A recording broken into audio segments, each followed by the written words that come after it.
everybody, welcome to another Broken Meeple Compilation video. Yes, recent events in my life have caused a little bit of turmoil. I'll go into more detail in a future video, but and I've got a little bit of the sniffles as well. But other than that, things are fine. It's just I've fallen a bit behind on some of the reviews I was going to do, and I need to get on with the top 10 of 2021. So I figured, you know, I've got a couple of express reviews to do for things like the loop, etc. But I definitely needed to get through this lot as quickly as possible. So, you know, big compilation video. We've got 7 games here that I'm going to talk about. 7 games, mostly fillers. But in fact, to be fair, they're all fillers. The biggest one here is Kingdomino Origins, and that's a short game in itself. So this is just going to be a compilation of fairly quick reviews to talk about what I think of all these games, give them a rating, and hopefully it's enough for you to go on. So without further ado, I don't know. Oh look, there they all gone everywhere. Let's move them to the side and stick with the smallest one here, Pier 18. This is basically going back to the classic nature of micro games. Remember Love Letter? That tiny little pouch that was about, what, like 18 cards and nothing else in it? Well, this is doing the same thing. 18 cards, tiny little box. You essentially open it up, and there you go. There's your 18 cards. And there's the rules. The rules are all on the back here, which, to be fair, are fairly easy rules. This is a straightforward game, literally just about drafting these cards to construct a pier. The pier has got all sorts of different symbology on it, like poets and lovers, that kind of thing. All the sort of weird things you would expect to find on the pier, maybe. I don't know. Maybe I need to go visit Brighton more often.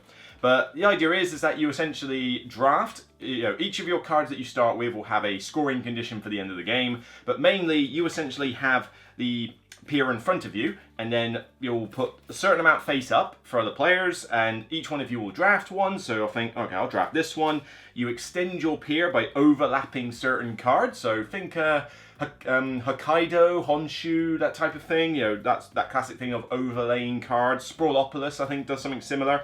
And you essentially overlap it. Next player does the same thing, so let's say that they've got this in front of them, and then the card left is a patron card, which at the top has a symbol that gives you an extra point if at that time you have the most of that symbol on your pier. Flip it over, it's a point at the end of the game, but you basically carry on in that fashion, just laying out more cards and extending your pier until at the point when you get to the end, you score up based on the symbols in general, per the back of the cards, and your main scoring condition. That's literally it. It only caters for 2 to 3 players. You can't even play it with 4, and it's fine. It does what it says on the box, which is as tiny as it'll get out. This is a micro game. You can pick it up for probably about a £5. There's slight differentiation in goals with 2 or 3 players in terms of their limits, but you know, there's only 18 cards here. What are you expecting? Are you expecting like the best game ever? No. Is this going to supplant something like Love Letter? Probably not. But it does what it sets out to do. It's a micro game, 18 cards, dirt cheap. When I mentioned that video about pocket games that I did, top 10 pocket games, well, perfect. This is a pocket game. It all goes in nicely. You fold it over. The only slight annoyance I have is that the catch, in order to seal the box, it's sometimes a little bit fiddly to try and get it in the hole itself, but no, I got lucky this time. And there you go.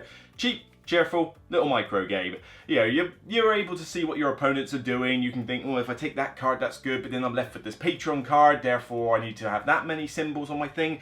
Will I have that many symbols? How much do I overlap? Although, to be fair, you'll probably just simply not overlap much. I never really had that many times where when I have to overlap part of my pier, I overlapped a considerable amount of the card, because at the end of the day, most of the time it's better just to have more symbols. Kind of odd, but as I say, 2 to 3 players. It's done in 20 minutes tops, like if that, like 15-minute game, 10 to 20 minutes, and perfect for travel. So if you're after a micro game, then by all means give this one a shot. It's not like gonna blow your mind, but honestly, it's just neat. I can literally just plug it like within the crevice of a tiny little spot there, and it will stay on my shelf, and I never need to even, well, to be fair, I'll probably forget it's even there because of how small it is, but, you know, if I go traveling, this is definitely one that I could carry around, so worth a look. Pier 18.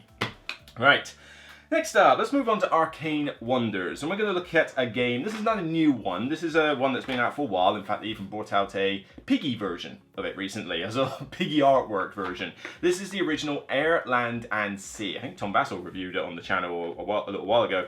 But this is a two-player head-to-head game. And yes, I know it looks like a war game, but honestly, it's a pasted-on theme. I mean, come on. They turned it into a piggy war game. You could theme this with anything, really. But basically, you have air, land, sea. 3 battle theatres in front of you. Let me bring those down a little bit. There we go. And basically, there's not that many cards in the game. First, second player. And then there's basically 6 cards for each of the 3 theatres, air, land and sea. So 18 cards. Again, this is almost micro game territory. But the idea is that you will have so many of them each. So some are not in the game, some of them are with other players. And you are playing cards on each side of your theatres in order to have the highest number value total by the end of a round. Each of these cards may have a special ability that influences other cards or other theatres. Being first or second player dictates a slight advantage to the first player. Well, I say slight. Winning ties is actually pretty good in this game. You certainly like being first player. But and you can even have cards face down to be a flat value of 2 with no discernible other ability in that. And so you're kind of getting in your opponent's head, trying to make them think, well, what cards do I have? Am I going to be able to win this theatre or not? You have to win at least 2 out of the 3, so you think, well, maybe I'm going to lose the air one, but I can get back land and sea. And so you're basically playing the cards down to sort of go, right, well, so I'm going to, how can I do this? Can I beat you? What if you have another sea card? Will this work? I don't know. And that all in itself doesn't sound like anything major. What I do love about this is the way that you can withdraw at any time. Essentially what you're doing is you're playing, I think, first to so many, I forget if it's first to so many points or so many rounds, but basically the points you score are different depending on when the opponent withdraws. If you carry on until you've all exhausted your cards, then whoever wins is going to get 6 points. That's a lot. That's a lot of points. But if someone withdraws when somebody's still got 4 points, 4 cards in their hand, you only get 2 points. So you might think, well, why would I withdraw early? Because if you don't think you're going to win the battle, why carry on to the end and give your opponent 6 points? Withdraw now, live to fight another day, they only get 2. And in the next one, you can do better and get to 6 points. And then suddenly you gave them 2, but now you've just got 6. You're in the lead. And that's a really cool little system I like in this. The idea that I've got to think, this battle's not going my way. Do I pull out? Do I pull out? I don't know, I'll play one more card. Come on, I'll play one more card. Heavy tanks. Come on, you can't deal with my heavy tanks. And then your opponent does a reaction, and it's like, maybe I shall pull out now. You know, but sometimes you can goad your opponent into like pulling out. It's like, I'm going to play a big card to there, and then your opponent's like, I don't think I can do it anymore, and then they pull out. You get the points. Maybe not as many, but not as many as 6, but you still get points. This is just a very neat little game. Very straightforward. The abilities are not complicated. I mean, move one of your cards to a different theatre. 6 doesn't have an ability. Flip an uncovered card. Flip a covered card. All your face down cards are strength 4. Gain +3 strength in adjacent theatre. This is like bare bones, like easy peasy style cards here. You know, this is not going to confuse anybody. This is probably gateway level. Although it's probably going to take people at least one game, full game, to get to grips with the strategies in that. There is a bit of a new player disadvantage in this though. The idea that you don't really know what abilities are on the cards. So if you've played this before, you're more familiar with what could turn up and your opponent isn't. I would have liked there to have been a reference aid with this, although they do print them on the back of the Air, Land and Sea cards, but you really want the big flashy artwork on the front. I don't want to have it flipped up like this, so that the only way I can easily tell that it's a Air, Land and Sea is by checking the colour, and then I've got to read the tiny text down there to see what the ability is. It's like, why couldn't these references have been printed on separate sheets? That would have been more intelligent, I think. But the game is pretty solid. I was expecting to go into this with like, whatever, another 2-player game, but, you know, I don't mind if it's a war theme, that doesn't bother me, but I wasn't expecting much from it, and I was pleasantly surprised that this one actually gave me a decent amount of enjoyment, one that I'm going to hang on to. So, I didn't give Pier 18 a rating, I remember, so Pier 18 would probably be about 6. It's fine. Like I say, it does the job nicely. This one actually did surprise me though. I think I'm going to give this one a 7. I think this is a solid game. It only works for 2 players, and certainly I'm not sure everybody's going to be into the war setting, and certainly you're going to want to be on similar levels with your opponent. I think playing this casual is going to be problematic with new players because you'll probably just wipe the floor with them. But yeah, this is a pretty neat 2-player game and worth a shot if you think that you've got somebody who you're going to play this with regularly. I think that's what this is the sort of thing that's going to suit. So Air, Land and Sea, 7 out of 10. Definitely give it a look. Right. Next up, why don't we continue with Arcane Wonders? Okay, so let's pick up this one now. Sherlock 13. This is a cute little deduction game. Vincent Dutrait artwork, which is kind of wasted really because you don't really care too much about the artwork in this. But like I say, the guy's a machine. Let him paint if he wants to. 2 to 4 players is only meant to take about a quarter of an hour, and yeah, quarter of an hour to absolute tops 30 minutes, and we are talking absolute tops if people can't hurry up and think. So with Sherlock 13, everybody will have a little screen where they can hide their cards, although to be fair, the screen is like, you've got to pretty much, talk about having your cards close to your chest. I mean, you've got to have this thing pretty much stapled to you in order to hide anything behind it, really. But you've got a little sheet that tells you all the characters, what symbols there are in the game, and what character has what. Everybody gets an even amount of these cards with the characters and symbols on them, and one of them is in the center of the table, out of the way. It's like, okay, no one knows what it is. You look at your cards and go, right, well, let's see, I can see 2 badges, 3 pipes, 1 bulb, a skull, you know, and you note them down. And then the idea is that you're trying to figure out what that one in the middle is. And you do so by asking questions. You can either ask the entire group to show their hands if they can see a particular symbol. So it's like, who can see a light bulb? You know, and you note down, well, you can, okay, well, if that's the case, then you probably don't have those characters, so you could have those. And you basically try and, by process of elimination and logical deduction, you're trying to whittle down what characters they have, so you know who this middle one is. You can also directly ask a player, tell me exactly how many badges you can see. Okay, it's like, I can see 3 badges. Everybody gets to hear this though. So this is information everybody gets to glean from. And you basically just keep going around asking questions until somebody goes, right, I think this is Sherlock Holmes. Hooray! It's not, it's Irene Adler in this case. But, you know, if you get it wrong, you're out of the whole game. But if not, you win the game. And it's short, so even if you're eliminated, the game's going to end in the next, like, 2 minutes. It doesn't matter. It might even end in the next 2 seconds if 2 people on the same round are thinking, I better accuse because I think someone else has already figured this out. And that's literally it. It's just a very quick, cute deduction game, but still one that gets your brain hurt at times. It does suffer from the usual thing of, if somebody makes a mistake when they're giving clues, it completely breaks the game. It's the same with all deduction games, but seriously, just pay attention while you're playing this sort of thing. But yeah, I mean, you could be jotting notes down on these things like crazy, going, it's like, player 2 could see this, but then if they got that, that means that they can't have that character, but they could have those. I need to know, how many bulbs exactly can you see? That many? Right, I've got that character, so you must have Sherlock and you must have Mycroft. Cool, so if you've got those 2, that means you can't have those. And you are certainly engaging your brain on a similar level to something like Crypt did. You know, it's light deduction, but it's not a cakewalk. Now, it was quite amusing. I was talking with Robert Geisinger at Essen about this game, and he was all boasting to me that he's played these sort of games, including this one, like so many times now, he can get to the point where literally you can tell him about 2-3 pieces of information and he's already figured out what the card is. You know, he's got a very good deduction mind. I would actually be probably scared to play any of these types of games with him on that basis, because I certainly don't figure them out that quick. But I get there eventually. But yeah, it's just a really neat little deduction game. I mean, you get plenty of these pads, the cards are decent, Vincent Dutrait's artwork is gorgeous as always, but frankly, it could have been anybody's art. I mean, it's literally these cards. That's the artwork. What else do you need?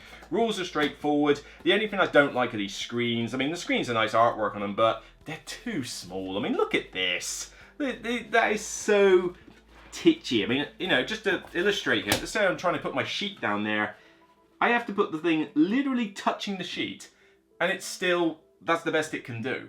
You know, people could still kind of peer around that, and, you know, my cards will be face down, so that's not a problem, but still, I would have liked maybe the screen to just be a bit bigger, or just don't have a screen. Just let people find another way to cover their card, you know, it's like, there you go, so I can put it face down.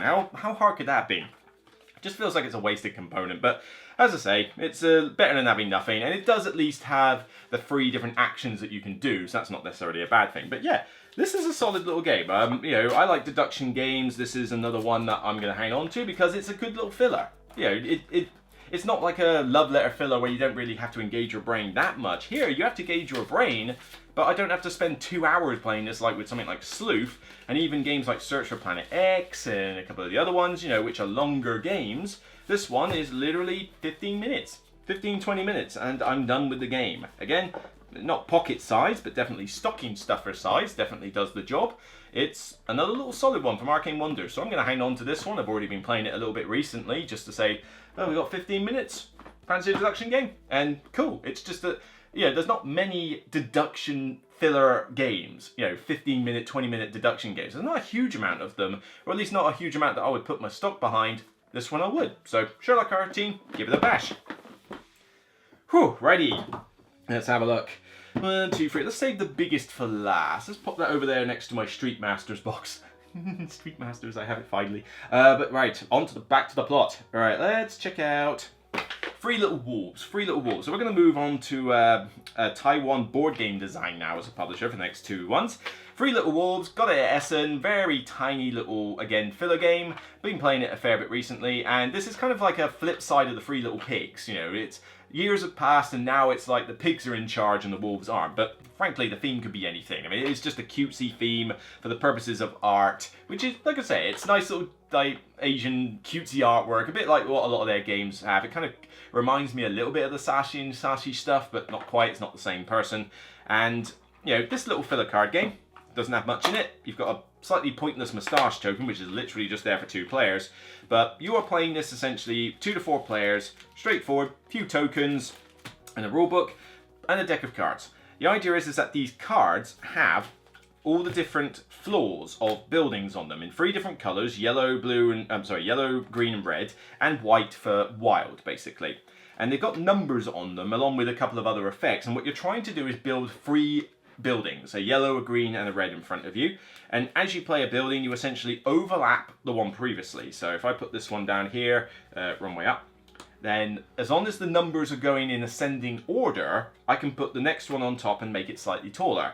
And then I can get another green building somewhere, or maybe I'll get a white wild section and I'll put it on top. And essentially, you build them up and up and up. The idea being that ideally you want the tallest buildings, but not necessarily. Because essentially your turn is just to draw a card and play a card. To play a card and then draw a card. Get it in the right order. But you only have a hand size that's small, so you've only got so many cards in your hand. But you either play a floor card onto your building, or you discard a card. You know what, I don't want this card. And you take one of your wolf tokens. Let me get them out of the bag here. Over those. One of your little wolf tokens, nice little thing, 5, 4, 3 points. And you pop the wolf into an opponent's building. So the idea being that if that building survives at the end of the game, then you get the points on your wolf. But each building can only hold 1 wolf. So you might want to get in slightly earlier. Or you might just not bother with them too much. You're too busy making your buildings bigger. Because what happens at the end of the game is you score for your buildings based on like any point values on the buildings and how tall they are compared to other players and that. But also the lowest building, the smallest building of the whole colour range across all players gets demolished by the big bad pig. So, you know, if my yellow building is shorter than everybody else's, I don't score for that building whatsoever and it's gone. And you obviously don't want your wolf to be in that building when it's demolished because, crush. Well, the game doesn't say they're crushed, but come on. What do you think happens? And the idea and that's kind of the gist. You're just simply deciding which cards to play, when to play the wolf out, whether to make a building taller. You're seeing what the other players are doing. You're like, you're building a slightly bigger red one. Hang on, can I put another red card down? Yes, I'll put that red card down there. Come on, my building's taller than yours. Go away. And there's very much a bit of tension with the deck, because not only does this deck run out fast, especially in a 4-player game, you know, you're going to have to make certain that your buildings aren't super tall than 4 players, because it's kind of insane how fast it goes. But you've also got, let's see if I can find an example, but you've got these like 3 Big Bad Piggy cards in there, and it's a bit misleading. They call them the Big Bad Pig, just because it's the Big Bad Wolf. But you actually want these pig cards. They get you points. So, but why is it Big Bad? I don't know. But the idea is when one of these comes out of the deck and they're randomly shuffled in, there's one at the very bottom in the last few cards, and there's 2 shuffled randomly around the rest. And each one makes you like pass a card to your left, pass a card to your right, you know, little like hand management stuff. But the idea is when one of these pig cards comes out, you look at who's got the tallest building out of everything, and they get a point bonus for it. At the end of the game, you'll get a point bonus for having the tallest of a particular colour building. You'll score for your wolves that are in other people's buildings. Some of the cards at the top have got point values printed on the card, so that when you put them as your roof, you'll score those points. There's quite a few ways to score points in the game, let's be frank. But what I was surprised by was just how much depth there was in this for what it looks like a very cutesy game. And I thought this is going to be like kiddie-like, you know, is this going to have much to it? But I was surprised. You've got to really pay attention to what the opponents are doing. I'm not directly necessarily affecting your buildings. I mean, if I stick a wolf token in your building, it doesn't affect you in any way, although you might maybe not want to make it the tallest building in the world, but then you want to score for the building, so having a wolf in there doesn't really make much difference. But you do need to pay attention to who's got the tallest in what building. It's like, you've got the tallest yellow, you've got the blue, the green, I'm doing alright on the red, but you're trying to catch up to the red, so I need to stay ahead of you. And then you're always wondering, well, I've got this deck of cards here, when does that big bag pig come out of it? You know, is it going to come off anytime soon? Should I just grab myself a card, shove it down, make a really tall green building just so that I can score the pig token when it comes out? Maybe I'd rather get a wolf out, but then maybe I'll go for that pig token. There's just a lot of little neat decisions like that you've got to make that aren't particularly brain-burny, but it's enough to make you not just simply go card, card, card, card, card, yeah, whatever on autopilot. And you can go for different little strategy routes. I mean, some people I've played with like chuck their wolves out nice and early, some will go for the tallest buildings that they physically can, some do well on the pig tokens. Last game I played, I won by a fair mile, and none of my buildings were the tallest at any one time. They were all fairly shortish buildings. None got demolished though, and each had a 3-point cap building on it. So you can do whatever you kind of want to do in this game. It's very easy to play. I mean, the score... The one thing I would like though is why was there no score pad in this? And yes, you've heard me rant about this in other games, why no score pad? Well, it does apply for this one as well. This game has you scoring each building based on how many, like, all these different tokens, all these different things. It needs a score pad, and I'll probably see if I can get one off Board Game Geek, you know, or you better just at least have a pen and notepad with you, because trying to do it in your head is a little bit fiddly for what is meant to be a simple filler game. Game quotes 20 minutes on the box, and that's very accurate, actually, especially in 4 players. You know, the game is very quick. The only thing is that it doesn't scale that well. And I don't mean that in necessarily a negative way. It's not that, oh, the game sucks at 2, but it's great at 4. It's just that the deck size doesn't change with players. So in a 4-player game, your buildings can't be too tall because that deck drains out very quickly. You don't get as many turns. Whereas in a 3-player game, you'll have more turns. The 2-player variant is fine. Doesn't, you know, make a huge amount of difference. You know, it's fine to play this at 2 players. It's just you've got this little extra rule with the moustache that you've got to deal with, but other than that, the game is fine at 2. I would play it at any player count. Certainly, I would say 3 is the sweet spot. It's just that, you know, you don't have to learn the variant rule, but then the game doesn't accelerate quite as fast as a 4-player. But like I say, I would still play it. I was just generally quite surprised, actually. I thought I was going to, like, meh, you know, and like I said, I don't mean to go into a lot of games thinking, oh, it doesn't look like much, but then I the beholder, you know, what games have you seen? But I always like to try a few of these little cute filler games to see if there's any fillers that I can do to replace the fillers that we've got these days. I feel like we need a bigger inrush of good filler games now. Can we slow down on the 3-hour Euros, please? But yeah, this one I was pleasantly surprised with. You know, nice, cute, 3 little wolves, does the job, gives a little bit of tactical depth in there. It's a solid little filler, actually. I mean, there is luck of the draw, you have to deal with that, but it's a 20-minute filler game, but it's not an autopilot 20-minute filler game. So, yeah, 7 out of 10 I'm giving this one. Seal of endorsement. I think 3 Little Wolves is definitely one to have a look at, and, you know, Taiwan Board Game Design do some pretty decent stuff. You know, I seem to think that if you want small card games, you go to the Asian market. You go to Taiwan Board Game Design. You go for Sashi and Sashi games. You go for a lot of those, like, the Asian games, and they tend to do very good on small little card games. You know, you're not getting like a 3-hour Euro from over there. You're generally getting that from Germany or America or something. But just a nice little cute card game that does the business, and we'll get onto another one in just a second. Yeah, definitely worth looking over there. So yeah, 3 Little Wolves, 7 out of 10. Let's move on to the next one. Okay, Macaron. I get the feeling it's Macaron. That's what I'm seeing a lot of the phonetic stuff say. Macaron, It's certainly not Macaron. I think it's Macaron or Macaroon, whatever. If I pronounce it wrong, I pronounce it wrong. But it's cakes. It's nice little cakes. What more do you want?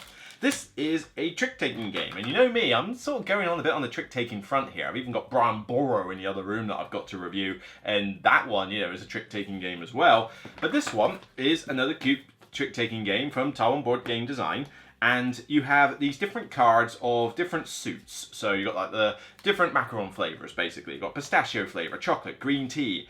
Interested, what would the green tea macaron taste like? I like green tea as a drink. I'm not sure if I want to eat a cake based on it, but blueberry, strawberry, all the classic flavors of various cakes. And depending on player count, you have so many of these suits in the game.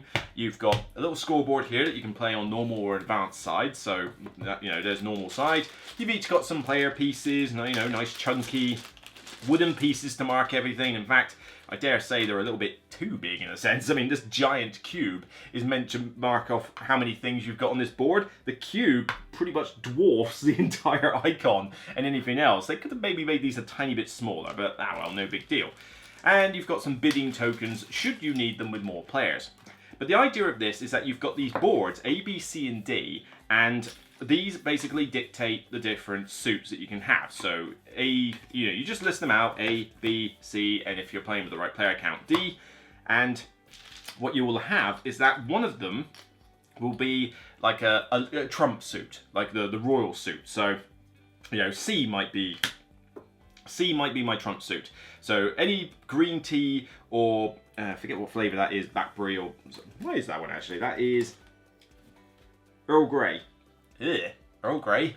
I don't like Earl Grey tea. But Earl Grey and green tea flavours. Alright, so that's the royal trump. So that's going to be the trump suit in this round. But you've also got an allergen flavour. So it's like, okay, chocolate is now the allergen flavour. People are allergic to chocolate. I can't imagine how horrible that must be for you. But the idea is once you've got this set up, and in more players you essentially use bidding tokens to see which ones will be the royal flavour and the allergen flavour. If you've got less players, you just simply do it based on player count. But once you've got this set up, you then get a bunch of these cards, and you're playing them like a normal trick-taking game. So play the card, follow the trick, and all that kind of thing. But the idea is that if you play, what you're trying to do is win so many tricks that you level up on this little board here. It's got like how many gift parcels you make. You bet before the round starts as to how many you think you're going to get. So as I reckon I can get 6 tricks with this hand, and if you manage it, you'll score an extra couple of points. If you don't, you'll lose a point. So there's a 3-point swing in there.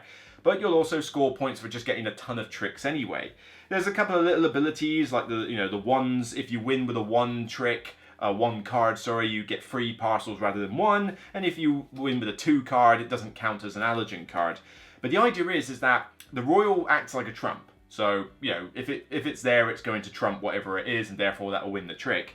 But then the allergen flavour, essentially, you could win the trick, but you won't get a parcel for it. So you'll get to lead the next one, but it just won't count for a parcel on here. And that might be a good thing, because you're like, well, I don't need to win any more parcels because I don't want to go to the next bracket. But if I win with this card, I have control, and it doesn't count as a parcel. So happy days.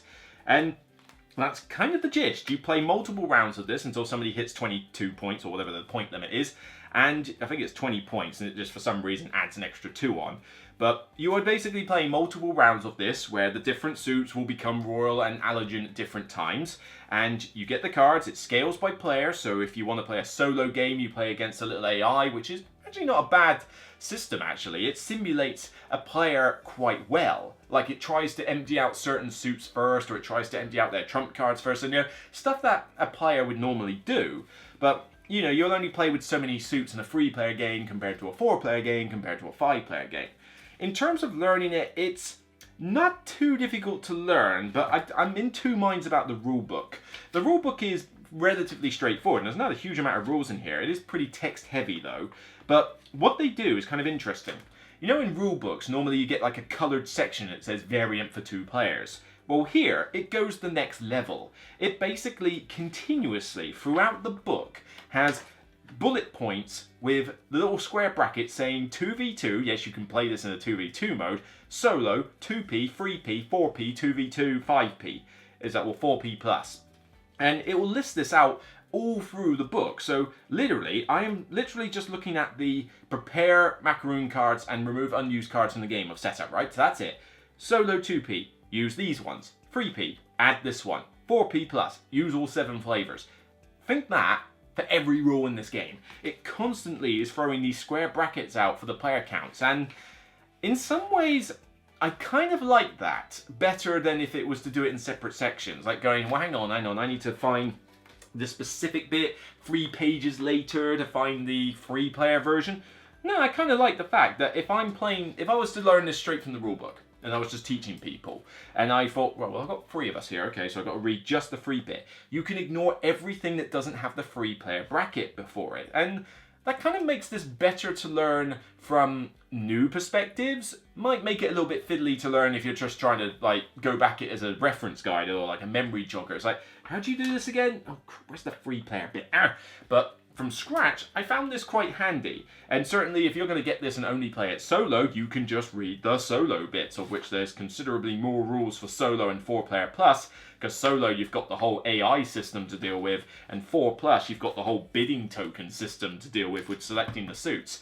And for that reason, it's hard to say. I enjoy this the different player counts just fine. It goes from 1 to 5 players, and it quotes 30 minutes on the box. That's pretty accurate. So again, this is filler territory. The artwork is nice, you know, it's nothing astounding, but the graphic design is good, so you can easily tell which ones have got the special abilities. You can easily see the number. I mean, that's pretty clear, even on a yellow card. You know, it's even better on a chocolate card, for example. And the suits and the tokens are easy, and apart from the fact that it's a bit annoying having, you know, these giant cubes on this tiny little board, that gets a little bit annoying, but other than that, it does the job. You can even play it in advanced mode, as I said. Flip the board over, and you get a different layout, different like groupings, different point values. There's actually, because in the basic version, it goes 1, 2, 3, 4, 5 as you get more tricks. I personally like the advanced version better, where you can actually score slightly more points if you're able to win no tricks. And, you know, I love it in trick-taking games where you can kind of shoot the moon and go, I'm not going to win any tricks. I'm going to deliberately lose every single trick. I loved it in Diamonds, the game I reviewed on the podcast a little while ago. I like it in this as well. So honestly, I would say play it in advanced mode all the time and don't really even look at the basic version if you can help it. Or maybe for the first game, play it on basic. But honestly, once you flip it to advanced, you probably won't go back. But yeah, this is another neat little game. The only thing that puts me off with playing it with 4 or more players is the fact that you've got to do this whole bidding thing. And it just adds more time to the game, adds more fiddliness in terms of playing it. It's not that it takes that long to do it, but still, it's another step you have to go through just to select the Trump and the Allergen suit, even though there is still some tactical decision to that because you obviously have your hand of cards and you're like, I really wouldn't mind if chocolate was an allergen this round, so I'm going to bid high on that one. That's pretty cool. But in a 3-player game, it's just, right, this round you choose, next round you choose, next round you choose, and it's like, it's just nice and quick, just get out of the way. So again, broken record, 3 players a sweet spot. But 2-player works fine. I enjoyed the solo mode. There's a bit of randomness to it, but I mean, it's a trick-taking game. Of course there's going to be some randomness to it, but, you know, it is a nice back-and-forth tug-of-war with you and the AI opponent as you're like, right, if I lead with this card, the AI will react in this way. If the last trick one was a trump, it will react in this way. It's not too difficult to see on the little chart what it does, but, you know, it may take you a game to get used to it. But yeah, I enjoyed this one. Nice. Again, the only thing I probably had against it was the price point. I think I remember paying something like 20 euros for this at the time, and that's expensive for a filler card game, even though it does have some fairly good components in here. I think this probably should be more down, I would expect this to be more around the 15 quid mark max. If they just maybe tone down some of the cubes and stuff like that, I reckon you could have done this for about a tenner. You know, we're talking in pounds sterling, that is, you know, trying to convert from euros and that. But yeah, I mean, 15 quid max I would want to spend on this game. But it's nice, you know, not too difficult, 30 minutes, trick taking. I enjoy that mechanic and I think it's a good one here. 7 out of 10 I'm giving this one, 7 out of 10 endorsed. I enjoy it, I'm going to hang on to it, and if I feel like I'm having a day of trick takers, I've got diamonds, I've got this. If I want a heavier game, I can put Brian Borer in the mix. Yeah, I'm starting to really get back into trick takers now, and as I say, not a lot of games feature trick taking in any meaningful way, so it's nice to get some that kind of try something different every now and again. Of course, they don't tend to work on a thematic level, but they work mechanically for me. So 7 out of 10 for, I don't know if I'm getting it right, Macaron. or Macaron, whatever. Castrate me in the comments if you have to, but, you know, cake's the game, alright? It's a decent one. So, you know, you can tell I'm not a baker. So, one more to go.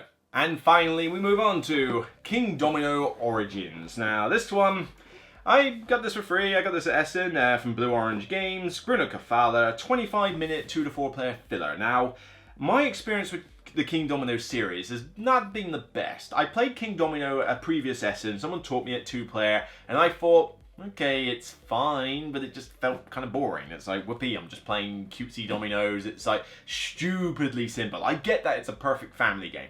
I get that it's a great gateway game, but I just didn't really get much out of it as a gamer. So then I played Queen Domino. Queen Domino was fine, but then it wasn't the most brain-burny thing. But then I felt you've now just gone to a level where I don't consider this a gateway game. Like, I wouldn't play this with families. There's just too much you're doing with the whole dragon thing and everything else. So it didn't entice me enough as a Kingdomino game, but it just felt too much outside of gateway level to do what it set out to do in the first place. So yeah, Queen Domino just didn't really work for me either. So this one, Kingdomino Origins, is kind of meant to sit in the middle and kind of be that middle difficulty point. But you can customize this even further. So you've got 3 different modes you can do. And look at the size of this rulebook. Oh my word. All those rules. It's a heavy game. It's a heavy game. No, it's just about like 8 different languages in it. I mean, literally your pages are that. That is your part of the rulebook you need to read in your language. Okay, so it's not that bad. But you can play it in 3 different modes. You can play it in Discovery, Totem, and Tribe mode. Now, basically all it does is that it takes the bare bones in Discovery mode and then adds on little module bits in the other 2 modes. You've got the scorepad, you've got your very nice tiles, which, like I say, I'll give this to the Kingdomino series. The production quality is stellar. You know, these tokens, these wooden resources you get on them, you know, lovely, they're cool. Let me get a bunch of them out here. Whee! You know, nice wooden tokens. You got the tiles, you've got the little houses that you put on your little thing there. Look at these things. Nice, thick, chunky, they're colourful, they're really good. There's really good production quality for the fairly low price you pay for this. It's not too expensive. But the idea with these 3 modes is Discovery is the bare bones version. Most people who have played Kingdomino are going to make comparisons to this all the time. You have 4 tiles, you put them in number order, you flip them up. So let's get a bunch of these out of the way and just put 4 out. 1, 2, 3, 4. You've got your tribesmen, so let's get a couple of those out. Your little tribesman people, and you select that one, I'll select this one. When it's your turn, place it, put it in your grid as long as it's domino rules, you know, it's got to match with the colours of your terrain. And then you just simply flip over another 4 dominoes, 1, 2, 3, 4, put them in their numerical order, choose another one. I need this one now. And then you just keep rinse and repeating. The only difference is that you have some tiles that have volcanoes on them. I wonder if I can find an example. Probably not at the rate I go. Come on, give me a volcano. Yeah, a little volcano tile, which basically has you placing fire tokens out on the board, and these fire tokens enable you to actually score more. In Kingdomino, I believe it was done by crowns. Here it's fire, because it's all about cavemen style. So you'll score points at the end of the game for having 1 for every tile for a terrain in the group, times the number of fire tokens within that group. It's basically crowns. And that's literally it. It's just the volcanoes get to spit out fire across your map in order to land in places that you want it to do. That's all Discovery mode is. Pretty much Kingdomino plus. You know, Kingdomino tiny little plus. It's so simple. And I would certainly consider that as a gateway for brand new gamers or kids. Totem mode I wasn't as keen on. Totem mode literally just has you use the resource tokens, place them out, and all you are doing is basically aiming to have the most of a particular resource so that you can get points at the end of the game for having the most. That's literally it. That's all totem mode is. And that just seems like such a bare, well, not to be pun intended, a bare bones type approach to expanding module of the game. You might as well just put that in the game to begin with. Like, you could pretty much teach this game on totem mode and you'd be just fine. If you're a gamer though, you're probably going to want to play this on tribe mode. And tribe mode is definitely the way that I would play it pretty much every time, but then I'm a gamer, so certainly maybe not play it on tribe mode for your first game with new players and family. Maybe stick it on totem or discovery mode and then quickly jump to tribe. The way tribe works is that there's these different tribesman tokens. You've got a little separate board that you place out. Whoop, let's move some of this out. And these are laid out. Oh god, I'm just making an absolute mess here. Oh well, you haven't got to tidy up, what do you care? And these tribesmen go on this board, and the idea being that you spend the resources, these wooden resource tokens, and simply buy the, you buy the tribesmen. You place them on your empty squares, and then this allows you to score points at the end of the game, for example, having multiple fish around the place, or having multiple tribesmen, multiple fire, basically what surrounds the tribesmen. So it's just basically more scoring opportunities, but you don't score anything for the resources. And that's my preferred way to play. Now, again, that's not a very difficult mode. I mean, if you're playing this as a gamer, that mode is still dirt simple. This is not a difficult game at all, but it's cool that you do have an element of customization there depending on who you're playing with. As I say though, it's dirt simple. If you're a fan of the Kingdomino series, you're going to like this one as well. In fact, you might even find this one to be your preferable one, because I can't see why you would play original Kingdomino if you have this one. It's like, adding volcanoes is not a big deal, just play this one. Kingdomino though still is a bit more of a faff than the tribe version in this, so that's definitely a more gamery version of Kingdomino. So there is still a place for that one. This one just outright kills the original Kingdomino for me, and like I say, it's fine. I still don't enjoy it a ton. Like, I'm not like, oh my god, I really want to play a game of Kingdomino. But it is definitely a cool gateway game. I might hang on to this one purely just so I can play it as a gateway game with other people. But, yeah, like I say, it's not going to blow gamers away, I don't feel. This is definitely for families. 25 minutes, 30 minutes is about right. 2 to 4 players, it scales pretty well, although I do find that there's probably a bit too much, like luck of the turn order thing, luck of the draw, because, you flip over the tiles and you might be gunning for, like, the 10-point bonus for having your hut in the middle and then having everything surround it. Yeah, that's great, but if luck of the draw basically says that the last tile you need, nothing comes up that matches your tiles, well, that wasn't my fault that happened. That was entirely luck of the draw, and I lose a whole 10 points because of it. That seems a little bit annoying, that it couldn't work. Well, actually, I think it's more 5 points, whatever. But, some things like that happen. You can just get a bit screwed by luck of the draw, and you're just going to have to deal with that. But like I say, there's enough little decisions here. It's cutesy, it's well produced, very nice artwork, very colourful. It's just a nice simple game of dominoes with some added bits.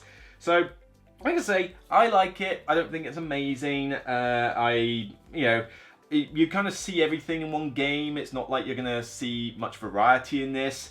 I'd give it a 6 out of 10. I think it's above average. It's fine. I think there's better gateway games out there in terms of like having more fun. Like, I mean, I would sooner pull out Ticket to Ride as a gateway game really, and probably still get a small game of that done in about 30-45 minutes. But like I say, this does the job. If you're a fan of the Kingdomino series, I think you're going to get some cool plays out of this. I definitely think you should pick this one up over the other two. I think it's definitely the best of the range. But as I say, it does the job. It's just not necessarily one that I'm going to gun for all the time. Whew. And there you go. A lot of games. Sore throat. Camera battery running out. Yep, better get a move on. So yeah, hope you enjoyed this video. And like I say, there's a lot of games there, but I've got more reviews to do in the top 10 of 21. So, sorry that it's been a little bit hoo-ha with content, but don't worry, all will be explained soon. And some of you already know, but it will be explained soon as to why things have kind of gone a bit weird in my personal life at the moment. But until next time, I'll see you on the next Broken Meeple video. Don't forget to leave a like and comment if you like what you see. And obviously, if you want to check out more content on the channel, you can check out some reviews that I have done here and here to see what else has been happening. So take care, and remember, as always, it's only a game. Bye for now.